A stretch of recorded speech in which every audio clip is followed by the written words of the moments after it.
Whatever you are going through in life right now that seems impossible is an opportunity for God to work a miracle to build your testimony. At the same time, it's also an attack by the devil to overwhelm you and destroy your faith. I think it's incredibly important for us to understand the spiritual realm where our eyes do not see. Ephesians 6:12 says, "For we do not wrestle against flesh and blood, but against the rulers, against the authorities, against the cosmic powers over this present darkness, against the spiritual forces of evil in the heavenly places." So I think the most important thing here is to realize that the situation that you are in is impossible. You may have tried every solution, every circumstance, tried to weigh every factor in your mind, tried to figure out a way out, but you're here because you realize that the situation you're going through right now is impossible either for you to deal with or impossible for you to solve. So as God is working to turn this into a miracle, inform your testimony in order to give him glory and to help other people to achieve miracles in their life, the devil is also trying to destroy you and take away your faith. So I want to talk about today what to do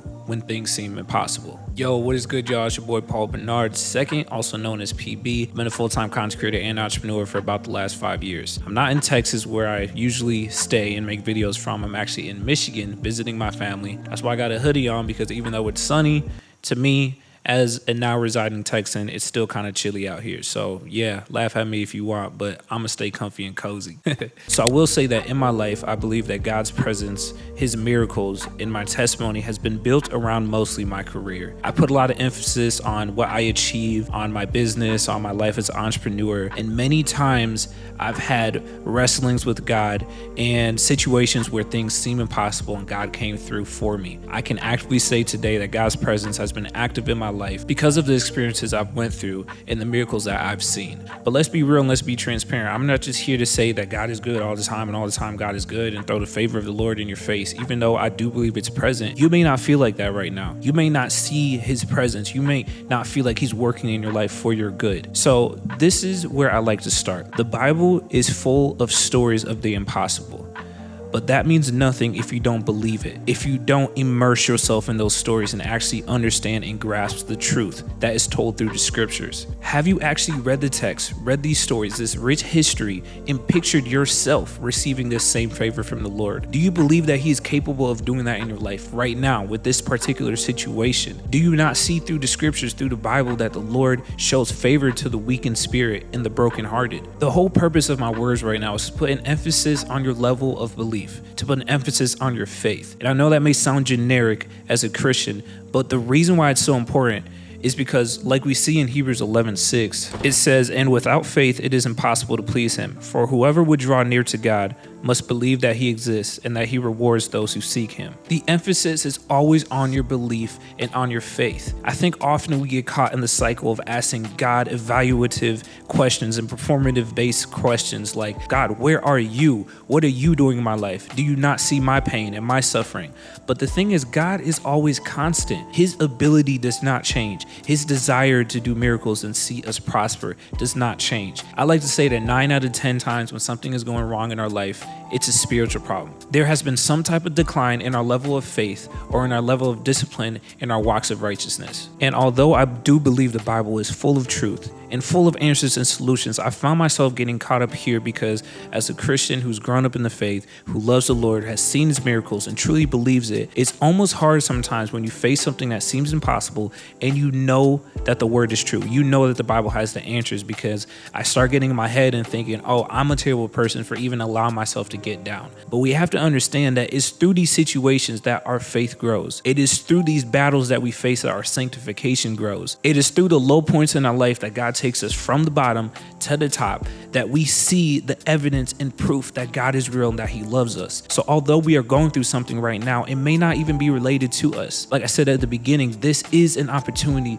for God to build a testimony in you and to perform a miracle to show you that he loves you and that he cares. So don't get down on yourself for even just having these emotions of grief or of doubt or of curiosity. This is an opportunity for you to grow your faith. As it says in James, "Count it all joy, my brothers, when you face trials of various kinds, because through these trials, it will produce steadfastness," which is basically the ability to endure for a long period of time. It's basically patience. "And let patience perform its work so that you may be complete in God. So as you go through this situation and you endure steadfastness and patience and just this wrestling of seeking after God, waiting for his presence, waiting for his miracle, this will go on to do a complete work in you. And I want to just leave you with a verse of encouragement. Deuteronomy 31:8 says, "It is the Lord who goes before you. He will be with you. He will not leave you or forsake you. Do not fear or be dismayed." I like to be open. I like to be honest. I like to be transparent and vulnerable and real.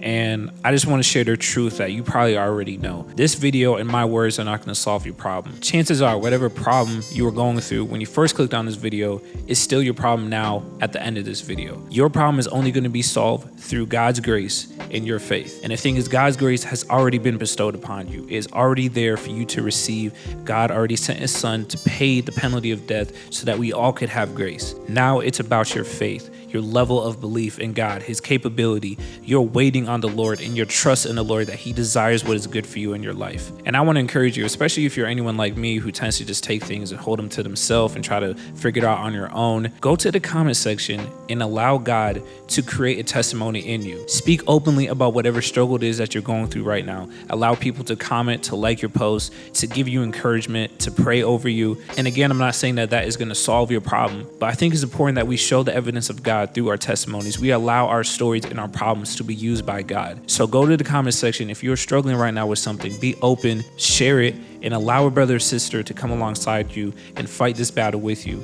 We are here to carry each other's burdens. One of my biggest goals for this channel is to have a comment section that is pure evidence of the glory of God and how good he can be to us. You see so many videos nowadays in comment sections that are full of negativity and vulgarity and so many inappropriate things. But if we can show through our comments that we are there for one another, that we speak real, we speak truth, we understand the truth, and that we desire to know God, that type of positivity, for lack of better terms, is infectious. People latch on to that. So I just want to leave you with that. Like I said, I hope this video encourages you or challenges you or just speaks to you. Like I said, it's never my goal to speak anything that's invalid or self-promoting. This is God's channel and I'm just a steward. Don't forget to like, comment, share, subscribe, and I'll see y'all in the next video. Peace.